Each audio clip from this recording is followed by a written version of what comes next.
Good afternoon, fellow creatures. This might be the last tutorial video I post for a while, but it's a good one. I'm essentially going to be training your fingers to play solos. Now, typically, with any range of solos, you want to put keep your index finger, again, the root note finger. Typically, the longest you'll go for range of solos is with your index finger going up to your pinky here.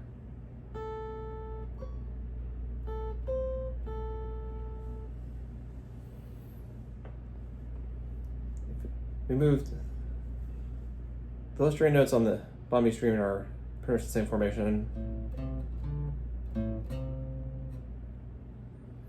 Now if we move up the neck,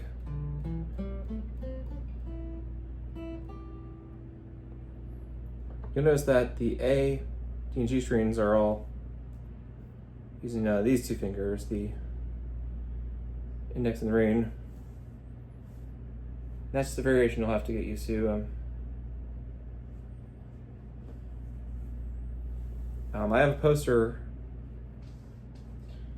with this I might share later on to help you guys further with this information.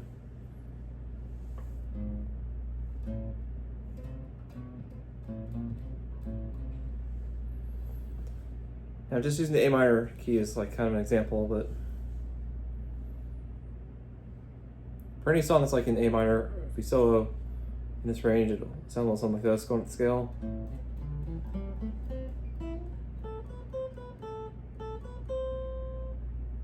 And playing backwards, it's and just remember to keep striking the strings as you pick and hold them down.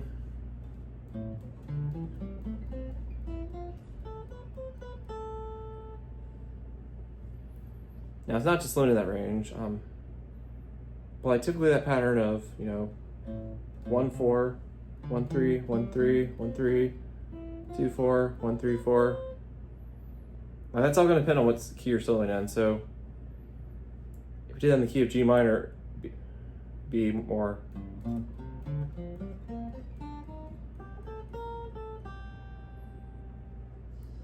It all depends on where this little guy is placed on the high E strings in relation to the key of the song and also the pattern. So F minor would be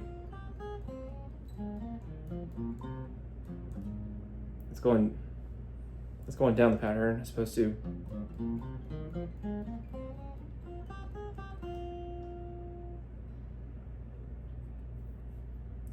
and of course there's other places across the neck you can play. It's like going back to the A minor solo scale. We could play in that range, but we could also play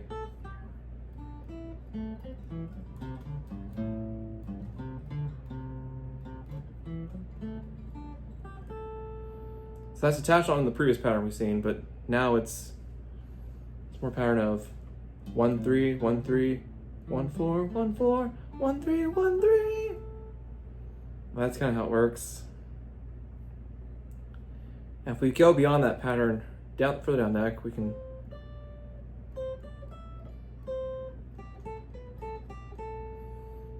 further improvise. It's all a matter of knowing what notes on the string are in the scale. If you try to play it like it's random assortment notes, it doesn't really sound in key, as opposed to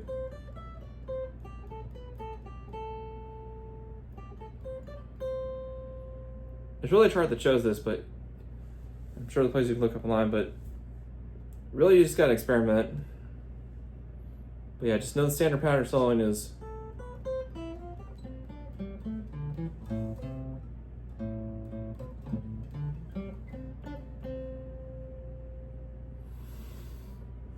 and as I say, soloing is an important part of feeling free-spirited as a musician. For me, it's soul soothing exercise I do when nothing else is uplifting.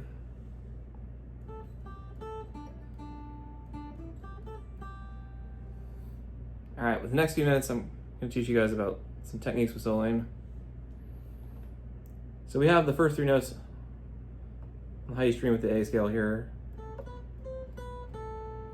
That's A, B, and C. Now watch what I do with my little ring finger here.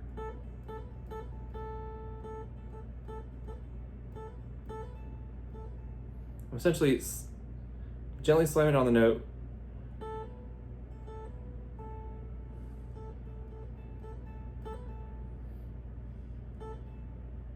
But notice I'm only strumming the string once. This is called a hammer-on, where you play multiple notes, but limit how much you strum the string, and just go for a little cool wailing effect there. And some of you are wondering, well, Peter, what if I do the exact opposite? Well, if you have your index and ring finger here, you strum the string, and just pull off right after you strum. So this is called a pull off.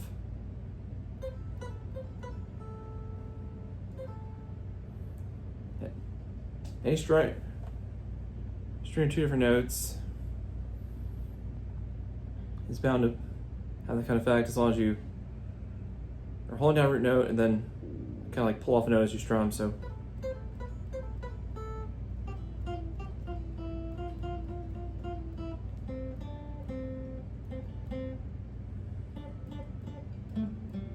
you can really do it anywhere on the slow scale. So if we do it down the whole A scale, it's more.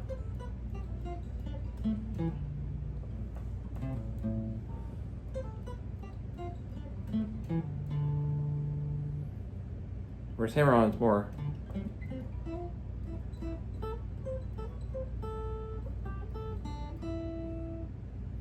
The last technique I'm going to show is bending. This is less complex than hammer-ons and pull-offs, but basically the idea is you play a note, you kind of like with the string around a bit. So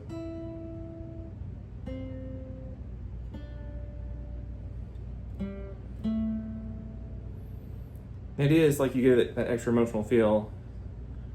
A lot of blues players do this, so you just go.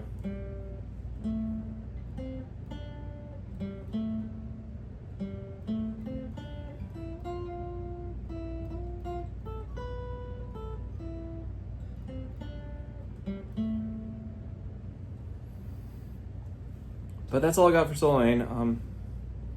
Let me know if you guys got anything out of this video. Reach out to me on Blue Sky or anywhere if you want to see more tutorial videos. Take care, everyone. Bye.